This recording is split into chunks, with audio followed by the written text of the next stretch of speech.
오늘 우리가 긴 본문을 읽었습니다. 성경 읽느라고 수고하셨습니다. 여러분, 오늘 본문에 우리에게 익숙한 이름 하나가 계속 나오는데 여러분 혹시 알아차리셨습니까? 그렇지요. 본디오 빌라도입니다.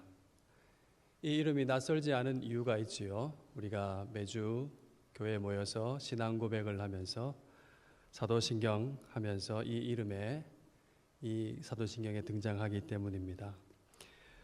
사도신경 가운데 예수님께서 고난을 받으셨다는 그 부분에 우리가 이렇게 하죠. 그 이름이 나옵니다. 본디오 빌라도에게 고난을 받아 십자가에 못 박혀 죽으시고.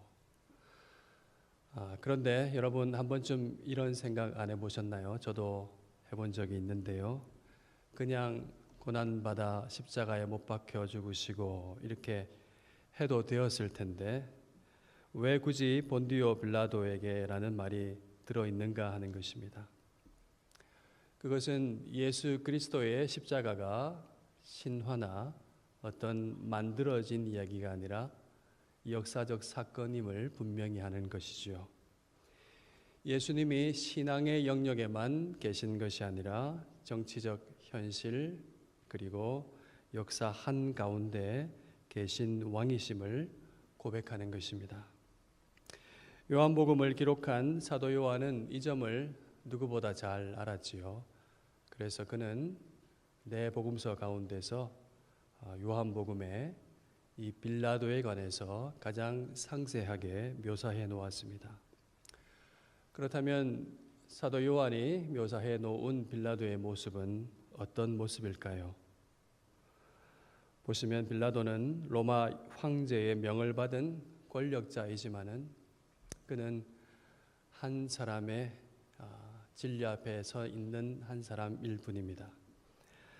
사도 요한은 진리를 대면한 한 인간의 내면과 갈등을 그의 복음서에서 잘 묘사해 놓았습니다. 빌라도는 진리와 권력 사이에서 갈등하고 있습니다. 그 갈등은 잘 나타나는데 그가 하고 있는 행동을 통해서 잘 드러납니다. 유대인들 예수님이 잡혀 계신 그의 관정 안과 그리고 유대인들이 서 있는 관정 바깥을 오가고 있는 그 행동에서 그의 갈등이 잘 드러나고 있습니다. 우리가 이 이야기의 결론을 잘 알지요. 결국 빌라도는 예수님을 유대인들에게 넘겨주었습니다. 예수님은 십자가에 넘겨졌습니다. 그래서 그 십자가에 못 박혀 죽으셨습니다. 여러분, 이 말씀은 과거의 역사가 아니라 오늘 우리 자신에 대한 이야기입니다. 오늘 본문은 유대인과 이 빌라도의 모습을 우리에게 번갈아 보여주면서 우리에게 오늘 이야기하고 있습니다. 예수님이 죄인들의 손에 넘겨지는 것의 의미를 오늘 본문의 얘기가 우리에게 밝혀주고 있습니다. 그리고 오늘 본문이 우리에게 묻습니다. 어떤 질문할까요? 과연 우리는 어디에 서 있는가 하는 것을 묻고 있습니다. 오늘 우리가 이 역사적인 사건을 살펴보면서 하나님의 뜻을 깨닫고 또 우리의 삶이 하나님의 은혜에 합당하게 변화되어 가기를 주님의 이름으로 간절히 소원합니다. 이른 새벽이었죠. 대제사장과 유대인들이 예수님을 빌라도의 관정으로 끌고 갔습니다. 그들의 은밀한 목적을 달성하기 위해서지요. 28절 말씀 보니까 그런데 이 사람들이 관정 안으로 들어가지를 않습니다. 왜 안 들어가는가 했더니 28절 말씀에 나와 있지요. 이방인의 구역에 들어가게 되면은 부정하게 되니까 유월절 잔치 음식을 먹을 수 없기 때문이라고 기록해 놓고 있습니다. 여러분, 우리가 여기서 참 이들의 위선을 볼 수 있습니다. 뭡니까? 죄 없는 사람을 죽이려고 지금까지 온갖 더러운 흉계와 음모를 꾸미고 지금 새벽에 끌고 왔지 않습니까? 그런 일들을 다 하면서도 정결에 관심을 쏟고 있는 모습이죠. 정결한 모습으로 유월절 잔치에 참여하고 싶다는 얘기입니다. 빌라도는 유대인의 관습을 존중하는 사람이었던 것 같습니다. 그래서 유대인들 강제로 안으로 들어오라고 이야기하지 아니하고 그가 직접 관정 바깥으로 나가서 말을 합니다. 묻지요. 무슨 일로 이 사람을 고발하느냐?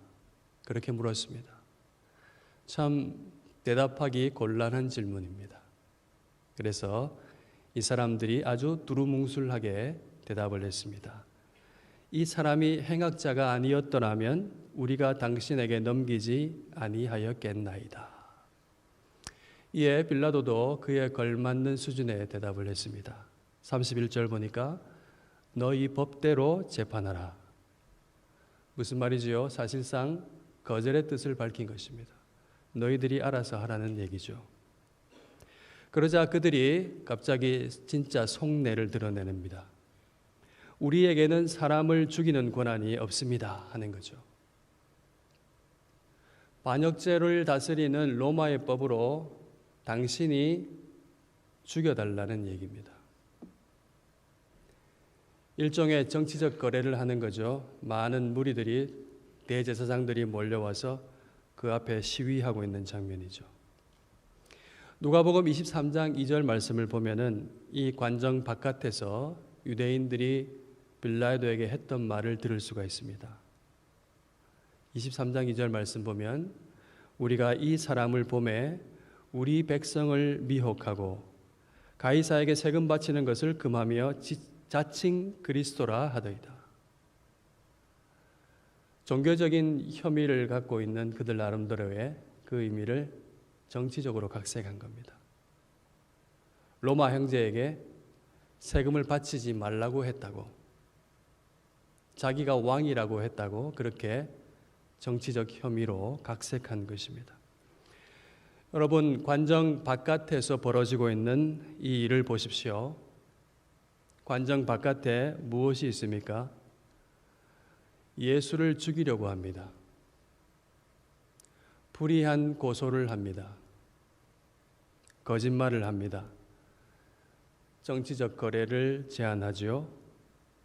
그리고 사람을 죽이려고 하면서도 정결케 되려는 위선이 있습니다. 여기서 우리도 하나를 짚고 넘어가면 좋을 것 같습니다. 혹시 우리도 그들처럼 신앙의 껍데기를 유지하면서 진리를 외면하고 있지는 않은가 하는 것입니다. 빌라도는 관정 안으로 다시 들어가서 예수님께 질문합니다. 그들의 말을 듣고 뭐라고 합니까? 내가 유대인의 왕이냐 묻습니다. 들었던 것 생각하면서 정치적 반역죄를 겨냥한 질문이죠. 그러나 예수님은 전혀 다른 말씀을 하십니다. 이는 내가 스스로 하는 말이냐? 다른 사람들이 나에 대하여 내게 한 말이냐? 이 말씀 이런 것이죠. 빌라도 지금 하는 말 너의 말이냐? 아니면 들은 말이냐? 누가 사주해서 네가 하는 말이냐? 그 질문입니다. 그러자 빌라도가 아주 발끈합니다. 내가 유대인이냐?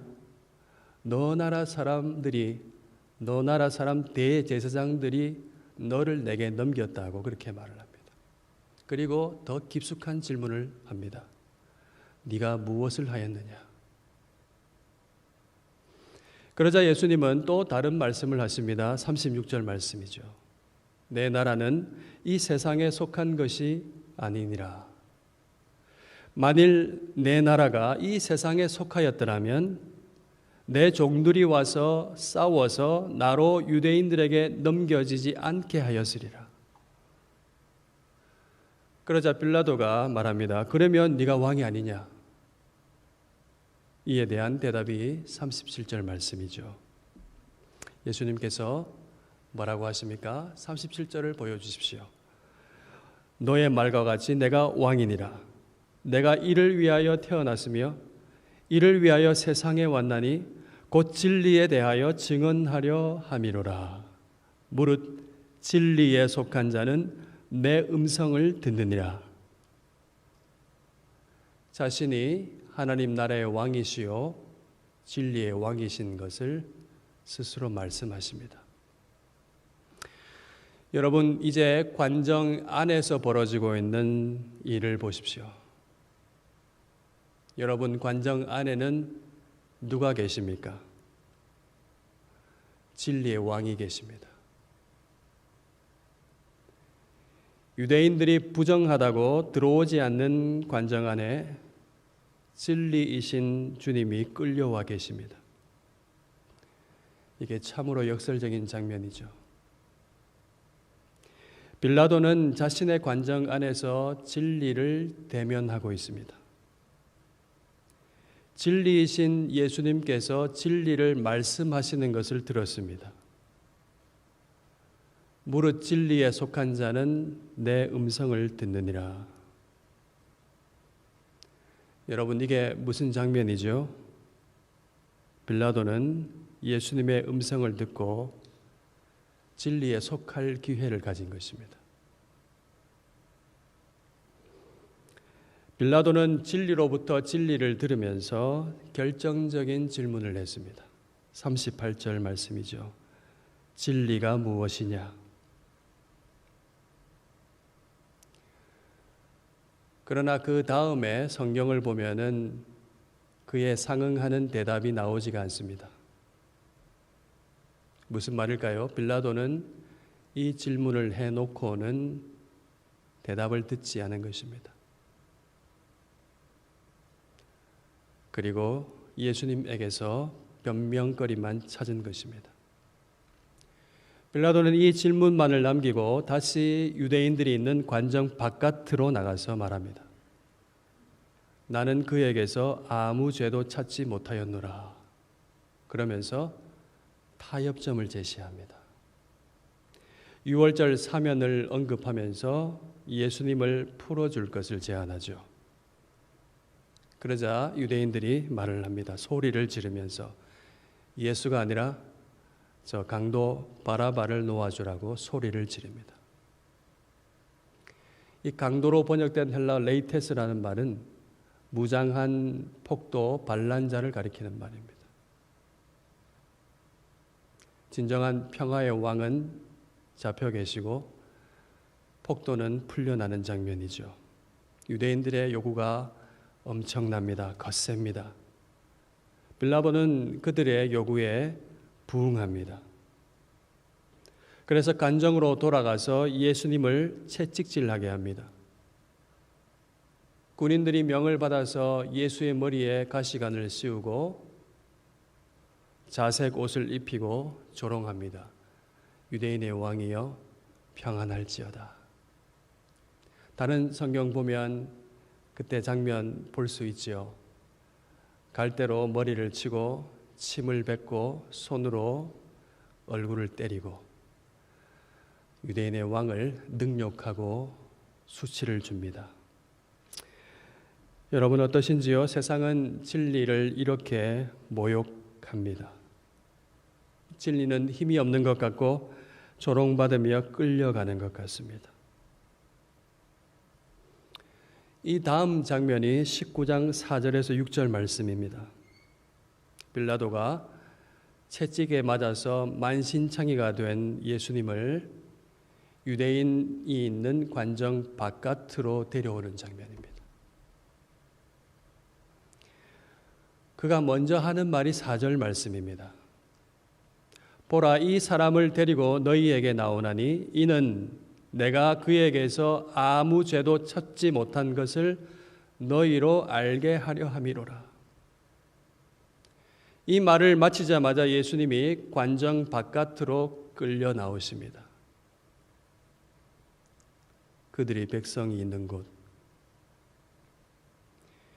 자칭 유대인의 왕의 결말이 어떤 것인지를 보여주려는 듯이 머리에 가시관이 쓰여졌고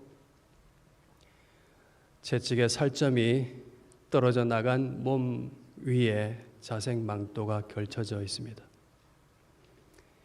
이 왕의 몰골은 이 유대인의 환심을 사려는 빌라도의 몸부림이기도 합니다. 빌라도는 극적인 효과를 더 크게 하기 위해서 큰 소리로 말을 합니다. 보라, 이 사람이로다.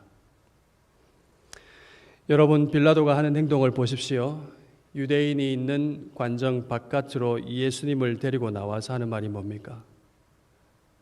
나는 그 사람에게서 죄를 찾지 못했다. 너희들이 그렇게 원하기 때문에 이 몰골을 만들어 주었으니 그 다음은 나도 모르겠다는 얘기입니다. 할 만큼 했으니 이제 내 책임은 아니다라는 말입니다. 관정 안에서 진리를 대면했던 빌라도가 하는 일은 겨우 자기 정당화, 자기 합리화입니다. 채찍에 맞은 왕의 몰골을 본 사람들은 더 흥분하며 큰 소리로 지릅니다. 십자가에 못 박으소서, 십자가에 못 박으소서. 이에 빌라도가 마지막으로 저항하는 거예요. 너희가 그를 데려다가 못 박으라. 나는 그에게서 죄를 찾지 못하였노라. 여러분, 빌라도가 3번 말했습니다. 죄를 찾지 못하겠다고. 오늘 본문 바로 앞에 가면은 베드로가 3번 부인하는 장면이 나옵니다. 요한이 딱 맞춘 것 같아요. 여러분, 우리가 뭘 봅니까? 결국 빌라도는 예수님의 무죄를 알고 있었고, 그렇지만은 군중의 소리에 밀려서 타협하는 것이죠. 진리를 보았으나 선택하지 못하는 인간의 한계, 가련한 권력자의 모습을 볼 수가 있습니다. 빌라도가 이렇게 3번이나 죄를 찾지 못하겠다고 이야기를 하니까 유대인들이 큰일 났다고 생각하고 말을 합니다. 우리에게는 법이 있으니 그 법대로 하면은 그가 당연히 죽을 것은 그가 자기를 하나님의 아들이라 함이니이다. 너무 쫄지 말라고. 우리 법대로 하면 이 사람은 신성 모독자이기 때문에 당연히 죽을 수밖에 없는 사람이니까 죽여도 괜찮다는 얘기입니다. 죽어 마땅한 이유를 들이대면서 빌라도를 더욱 밀어붙이는 거죠. 빌라도는 이 말을 듣고 더욱 두려워했다고 성경이 기록하고 있습니다. 예수님이 정말로 하나님의 아들이실지도 모른다는 두려움에 휩싸인 것입니다. 빌라도가 이 말을 듣고 다시 관정 안으로 들어가서 예수님께 말합니다. 너는 어디로부터냐? 두려움에 찬 결정적인 질문이죠. 예수님은 이 질문에 대답하셨습니다. 대답하지 않으셨습니다. 침묵하셨습니다. 이에 빌라도가 답답해서 말을 합니다. 왜 말 안 하냐? 내가 너를 놓아줄 권한도 있고 너를 십자가에 못 박을 권한도 있다는 거 너가 알지 못하냐? 말해라. 이에 예수님께서도 결정적인 말씀을 하시죠. 11절 말씀입니다. 위에서 주지 아니하셨더라면 나를 해할 권한이 없으리니 그러므로 나를 내게 넘겨준 자의 죄는 더 크다 하신 말씀. 여러분, 이 말씀 뭘까요? 첫째, 너에게 있는 나를 해할 그 권세마저도 하나님께서 주셨다는 것입니다. 둘째, 너가 판결하겠지만 너의 판결이 하나님께서 이루시는 구원을 좌우하지 못한다, 결코 방해하지 못한다는 말씀입니다. 세 번째는 예수님을 넘기는 자들에 대한 하나님의 심판은 반드시 임할 것이라는 말씀이죠. 그리고 유대인의 제약이 더 크다는 얘기입니다.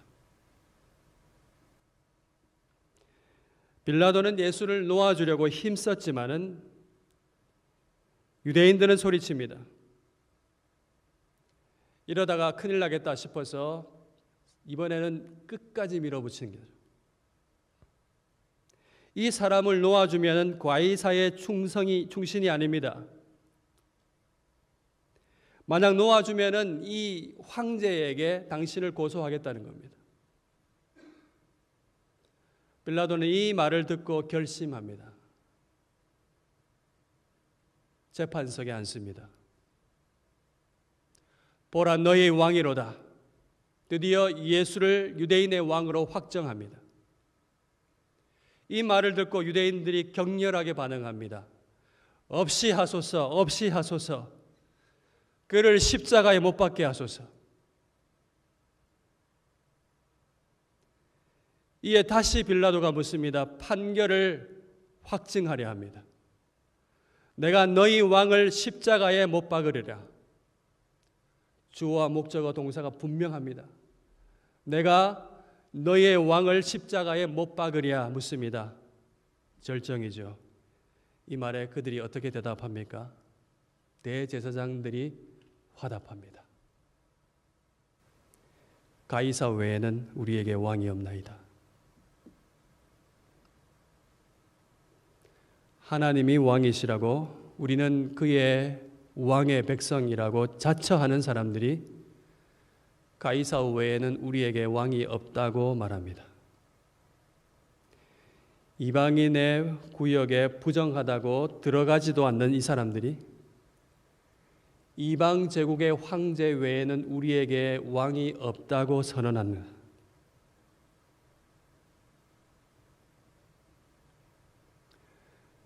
여러분, 우리가 무엇을 봅니까?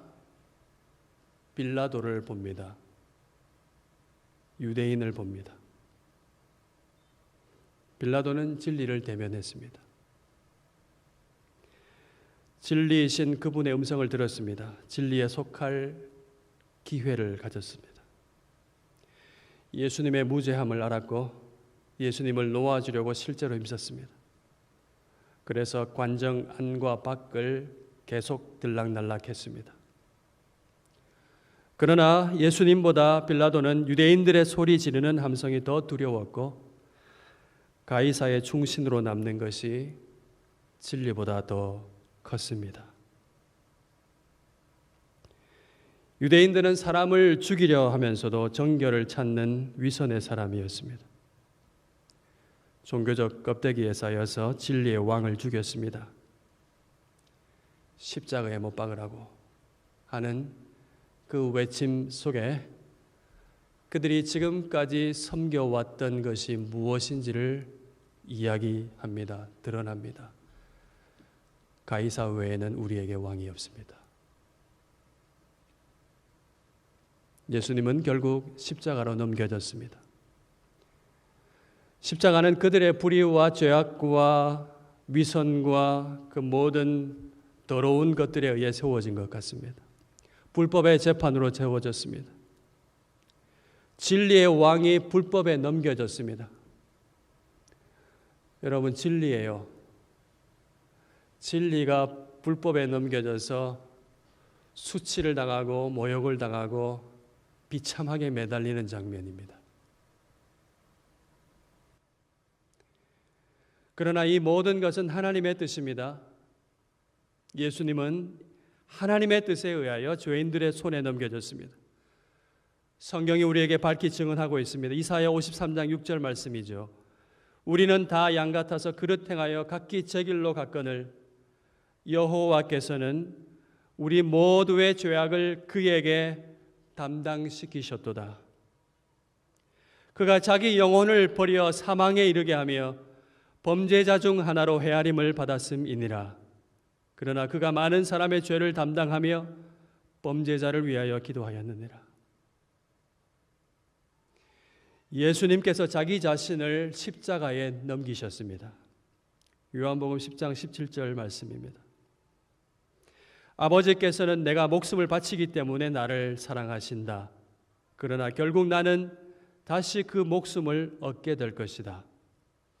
누가 나에게서 목숨을 빼앗아 가는 것이 아니라 내가 스스로 바치는 것이다. 나에게는 목숨을 바칠 권리도 있고 다시 얻을 권리도 있다. 빌라도가 한 말하고 똑같습니다. 이것이 바로 내 아버지에게서 내가 받은 명령이다. 여러분, 이 말씀을 잘 보십시오. 예수님에게는 목숨을 바칠 권세도 있고 다시 얻을 권세도 있습니다. 아무도 주님에게서 목숨을 빼앗을 자가 없습니다. 뭡니까? 예수님께서 스스로 자기 목숨을 바치는 것입니다. 예수를 놓아줄 고난과 십자가에 못 박을 고난이 빌라도에게 있었고 결국 죄인들이 예수님을 넘겼지만은 그것은 하나님께서 하신 일입니다. 왜 하셨습니까? 진리를 십자가에 못 박으라고 외치는 죄인된 우리를 구원하시기 위해서 하나님께서 아들의 목숨을 십자가에 넘기셨습니다. 우리는 진리를 넘겨주지 않을 수 없었던 빌라도 유대인 같은 죄악의 사람이었습니다.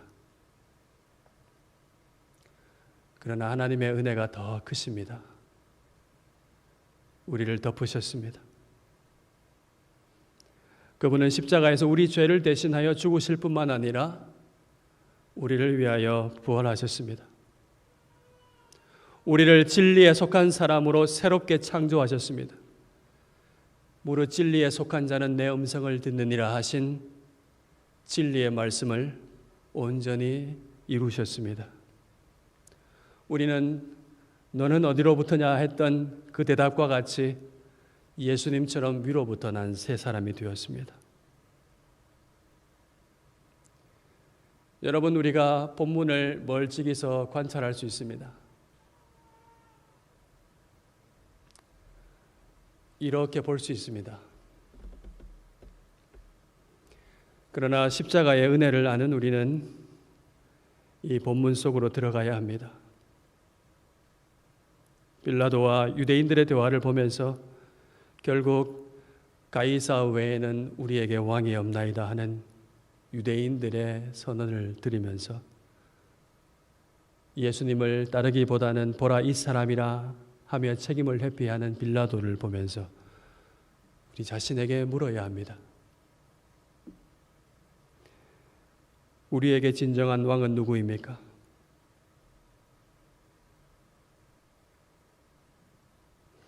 없이 하소서. 진정한 왕을 없애라는 그들의 한 목소리는 혹시 우리의 모습은 아닌가요? 하나님 나라에 산다고 하면서도 세상 나라 가이사의 충신,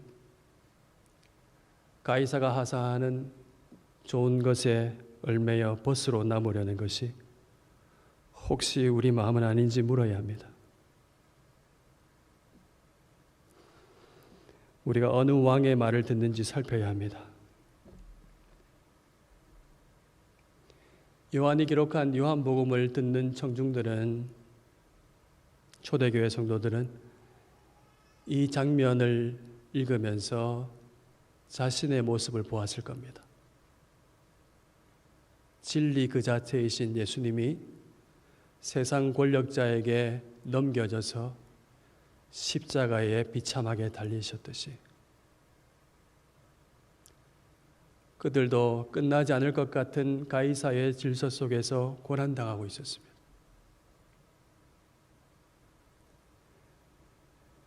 세상에 속하지 않는 하나님 나라를 산다고 너무나 고단했고 목숨을 잃은 자도 있었고 너무나 어려웠습니다.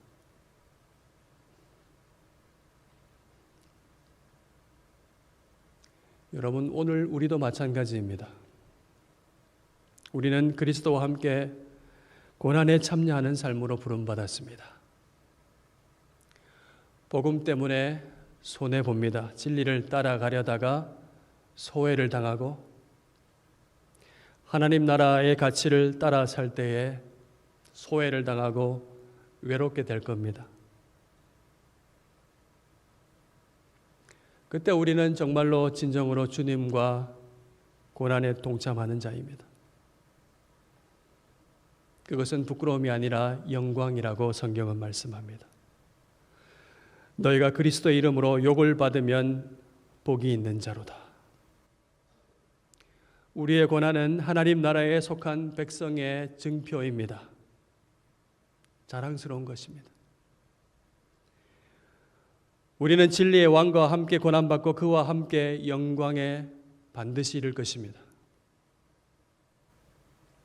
하나님은 그렇게 살라고 우리를 고아처럼 내버려 두지 않고 성령을 보내주셨습니다. 성령은 진리의 영이시죠. 진리의 영이 우리 가운데 계십니다.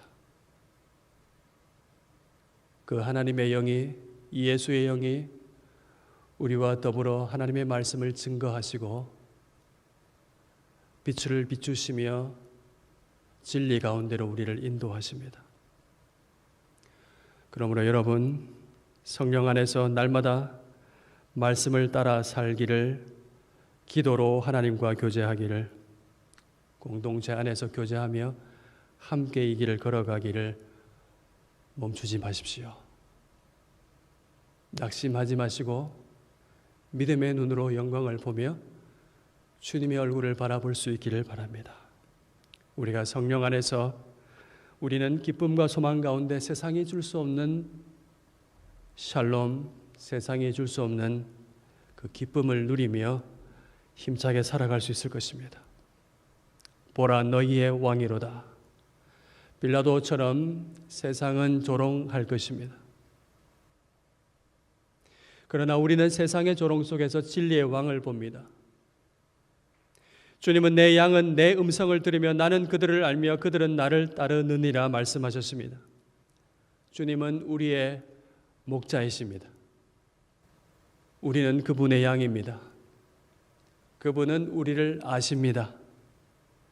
쉴만한 물가로 인도하십니다. 고난받아서 고난을 아시는 주님께서 우리를 붙들고 계십니다. 하나님의 아들이 달린 십자가에 우리의 삶이 있습니다. 자신의 목숨을 십자가에 내어주신 그리스도 안에 우리의 생명이 있습니다. 우리는 예수 그리스도 왕의 백성입니다. 우리는 진리의 음성을 듣는 사람입니다. 사도신경으로 우리는 본디오 빌라도에게 고난을 받아라고 고백함으로써 예수님의 고난이 역사적 사건임을 고백합니다. 오늘이라는 이 역사 속에 살고 있는 우리들이 날마다 고백해야 될 신앙입니다. 그리고 그 고백은 우리를 향하여 날카롭게 질문합니다. 우리는 지금 어디에 서 있습니까? 우리의 진정한 왕은 누구이십니까? 사랑하는 성도 여러분, 가이사가 아니라 주님이 우리의 왕이심을 선언하십시다. 보라, 우리 왕이로다. 자랑스럽게 그리스도 이름을 선포합시다. 저와 여러분 모두가 이 믿음의 고백을 오늘이라는 시간 속에서 하나님께 드림으로 가이사의 중신이 아니라 하나님 나라의 백성으로 거룩하게 살아가기를 주님의 이름으로 축원합니다. 아멘.